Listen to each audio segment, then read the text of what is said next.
معزز سامعین گرامی قدر، آج ہم ایک ایسے دن کے مقام کے اوپر کھڑے ہیں کہ جب مغرب ہو جائے گی ایک نیا چاند طلوع ہوگا، اور وہ چاند طلوع ہوتے ساتھ ہی ہم عشرہ ذی الحجہ میں داخل ہو جائیں گے۔ آپ کے سامنے سیرت کے حوالے سے چند گزارشات کو رکھ رہے تھے، لیکن ان ایام کے حوالے سے آج بعض سوالات، مسائل اور ان کی اہمیت کے حوالے سے ہی گفتگو ہوگی۔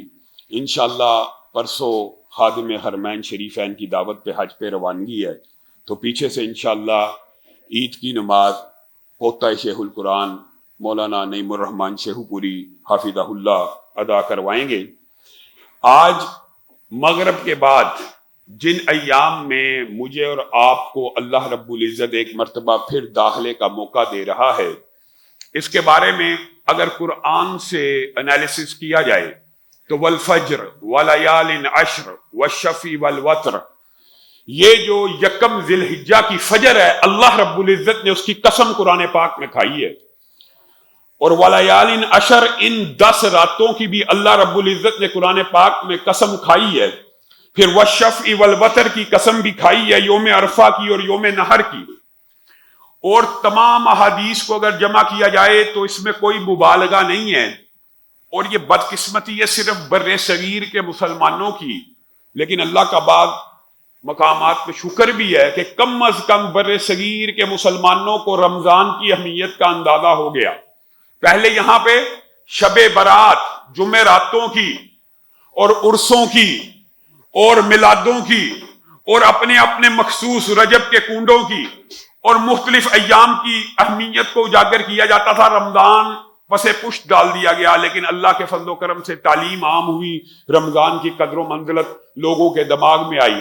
رمضان کی تو آ گئی، لیکن یہ جو 10 ایام ہیں اس کی قدر و منزلت حقیقت میں آج بھی بر صغیر پاک و ہند میں اس طرح آشکار اور اس طرح اطلاع لوگوں کو نہیں ہے۔ صحیح بلا مبالغہ بات اور راجع بات یہ ہے کہ یہ ایام پورے سال کے تمام ایام سے بہتر ایام ہیں، جن کی احادیث میں دلالت موجود ہے۔ صرف اشارہ کروں گا، نبی کریم صلی اللہ علیہ وسلم نے فرمایا ان ایام میں کیا گیا نیکی کا عمل باقی پورے سال میں کیے گئے عمل سے بہتر ہے۔ صحابہ نے کہا اللہ کے رسول، جہاد فی سبیل اللہ؟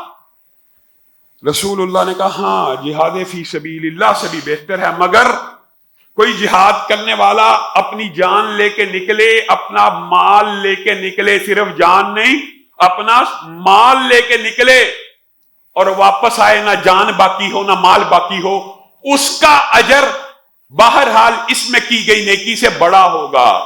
اب اس کی تفسیر اور اس کی تشریح میں اگر آپ جائیے تو اس میں بھی مبالغہ نہیں ہے۔ بعض لوگ کہتے ہیں جی کہ شاید جی مبالغہ کر دیتے ہیں، صرف سبحان اللہ، سبحان اللہ ان ایام میں کہنا باقی ایام میں کیے گئے نیکی کے تمام اعمال سے بہتر ہے۔ صرف سبحان اللہ کہنا، الحمدللہ کہنا، اللہ اکبر کہنا، نیکی کا کوئی بھی عمل اگر آپ ان 10 ایام میں کریں گے، ایام تشریق کو بھی شامل کر لیں تو تکبیرات کی چونکہ بات ایام تشریق میں بھی آتی ہے، ہم نے جیسے ہی مغرب شروع ہونی ہے سنت کے مطابق تکبیرات کو بلند کرنا شروع کر دینا۔ بعض لوگ تکبیرات بلند کرتے ہیں عید کے دن، یہ سارے کے سارے ایام 10 اور آگے والے 3 ایام تشریق ملا کے ان سارے کے سارے ایام میں تکبیرات بلند ہونی چاہیے۔ بعض لوگوں کے ذہن میں یہ آ جاتا ہے جی یہ نماز کے بعد مقید کر کے کیوں پڑھتے ہیں؟ نہیں، ایسی بات نہیں۔ آپ نے مغرب سے لے کے 13 ذی الحجہ کی مغرب تک ان تکبیرات کو بلند کرنا ہے۔ صرف یہ ضروری نہیں ہے کہ نماز میں یا نماز کا سلام پھرے تو تب کرنا ہے۔ صحابہ کا معمول تھا وہ بازاروں میں نکل جاتے تھے، گلیوں میں، چوکوں میں، چراہوں میں نکل جاتے تھے اور وہاں پہ جا کے کہتے تھے اللہ اکبر لا الہ الا اللہ واللہ اکبر وللہ الحمد۔ کیوں کہتے تھے؟ تاکہ لوگوں کو ان شاعر اللہ کی تعظیم کا ادراک اور شعور ہو جائے، تاکہ لوگوں کو پتا چل جائے کہ یہ جو دن ہے ہمیں، مجھے اور آپ کو ان دنوں میں رمضان سے زیادہ محنت کرنی چاہیے۔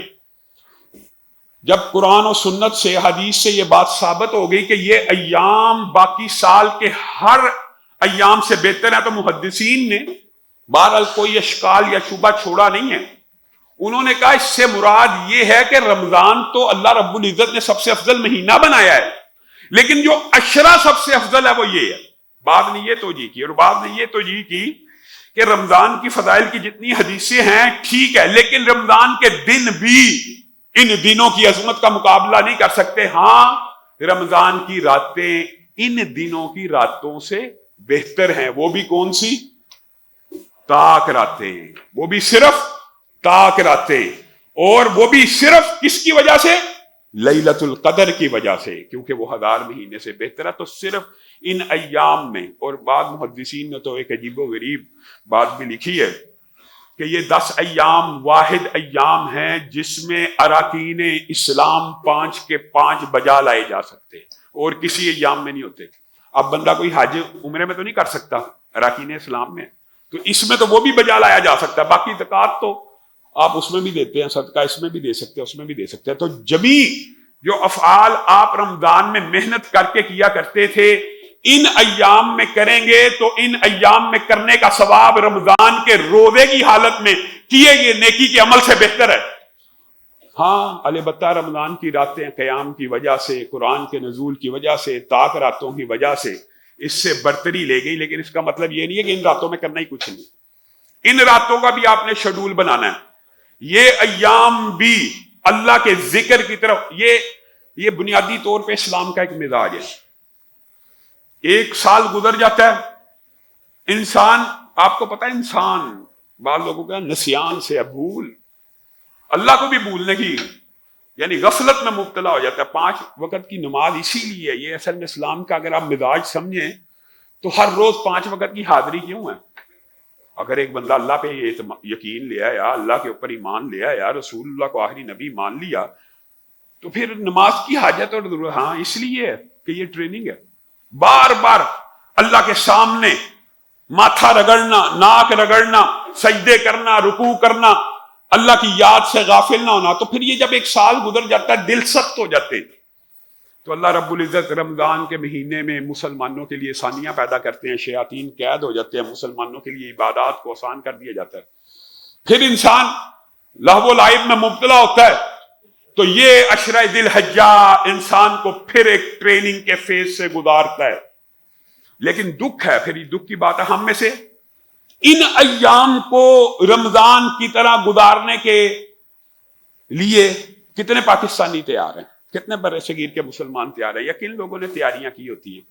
آج مغرب کے بعد وہ عظیم الشان دن شروع ہونے والا ہے کہ اگر آج آپ نے یہاں سے جانا ہے، اپنے گھروں میں ناخنوں کو کاٹنا ہے، بالوں کو صاف کرنا ہے، اچھی طرح پاکیزگی کو اختیار کرنا ہے.